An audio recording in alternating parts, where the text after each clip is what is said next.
Positive emotions are good for us. They let us live longer and achieve more, they build up our immune system, and they help us being more creative. Positive emotions have the power to literally transform our lives. These claims seem very lurid and too good to be true. But let's just together look at how we know about the positive impact of positive emotions. Some researchers go quite far in order to prove that their theories are right.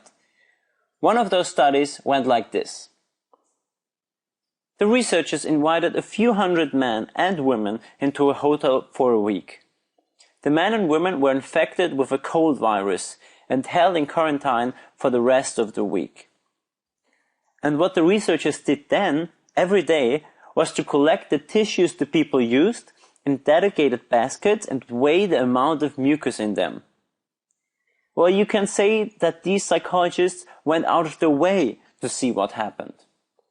The result of the study was that the people who were happier before the study recovered faster than the others.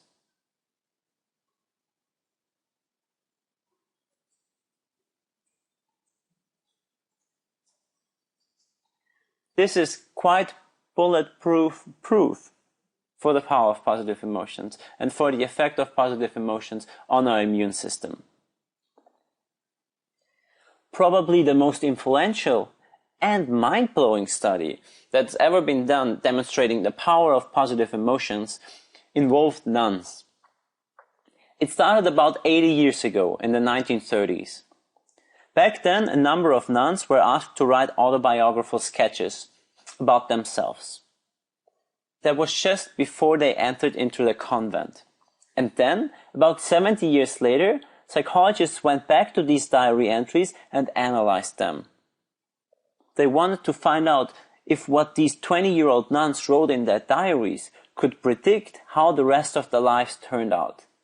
In particular, they were interested in predictors of longevity. First, they looked at how complex the sentences were, an indicator for their intelligence. They also looked at where the nuns lived. And then they looked at how much they expressed their beliefs in God, measuring their devoutness. It turned out that none of these factors had an impact on how long the nuns went on to live. But there was one factor which did have an impact, a very significant impact. The nuns, whose journal entries had more positive content, lived nearly 10 years longer than the nuns whose entries were more negative or neutral. In particular, the researchers went on and compared the most positive 20% with the most negative 20%. And here's the difference. Here you can see how the researchers compared the happiest and the unhappiest group of the nuns. More than 90% of the happiest group of nuns were still alive at the age of 85. And at the age of 94, more than 50%. If you compare them to the unhappiest group, not even 40% were alive at the age of 85, let alone at the age of 94, when not even 10% made it. Clearly, those nuns who were happiest at the age of 20 were not happier because they knew they would live longer. Their superior health and their longer life could only be a result of their happiness and not the cause. So if you're asked, can it be that being happier adds to the years of your life? Then the answer is that it certainly seems so. In addition to improving our health, positive emotions have a significant, very interesting impact on our brain. To understand this, it is helpful to first understand how negative emotions work. The traditional example to understand how negative emotions work is to look at our ancestors in prehistoric times. They felt fear or anger in response to a threat, like a wild animal that was about to attack them. This triggered what we call the fight or flight or freeze response, responsible for our survival at times of danger. In these situations, the brain had only three options to choose from. First, they could fight the animal. And secondly, they could try to run away as fast as possible. And the third, which is not here on the slide because it's much less talked about in research and in general, is that they could pretend to be dead. That would be freezing.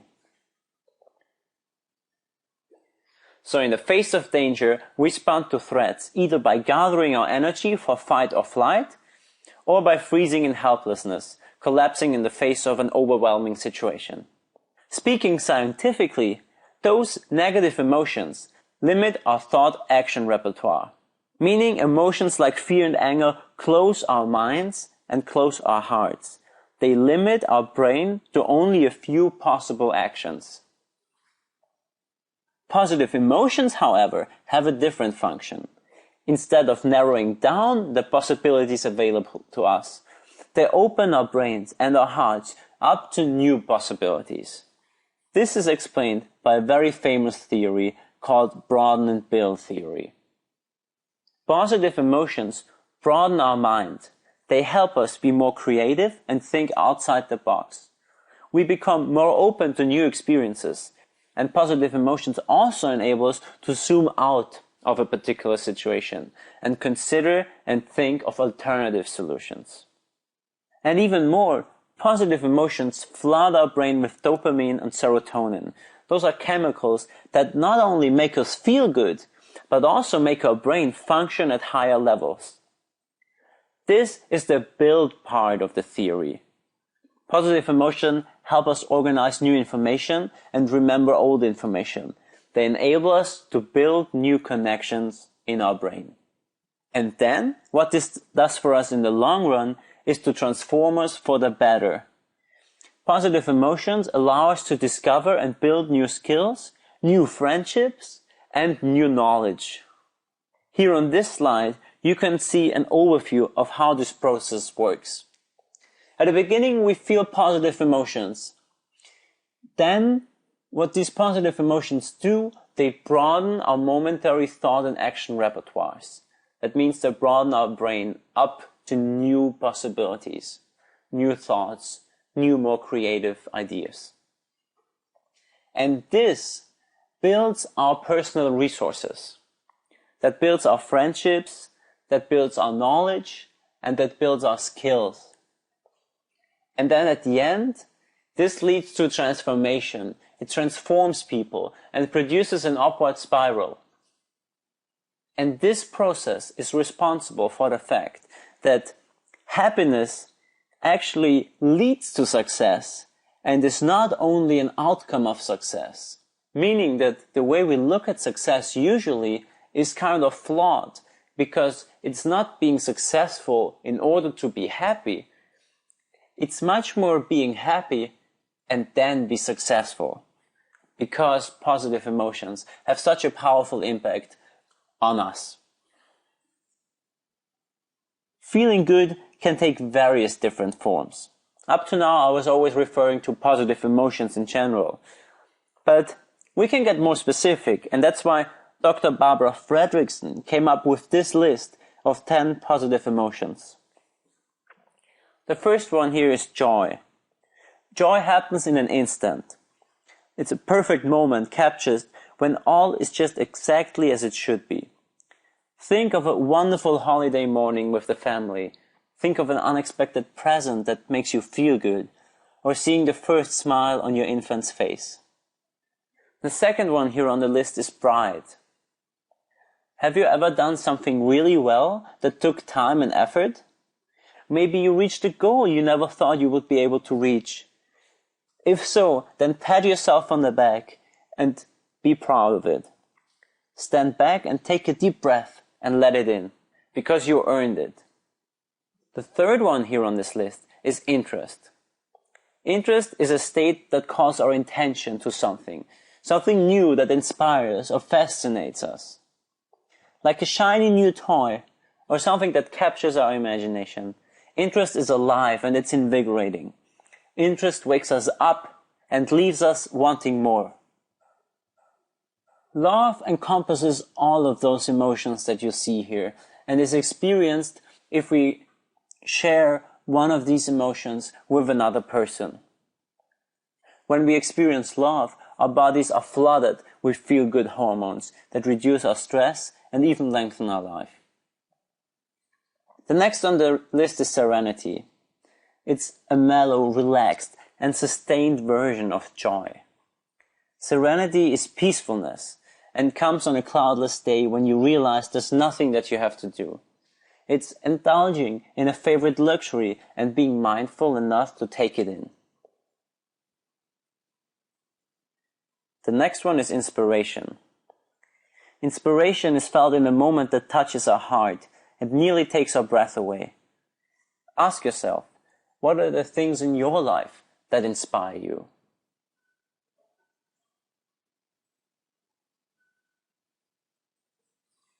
Forgiveness is something that is felt if we accept something that another person has done wrong to us. It is the positive emotion that we feel if we forgive another person.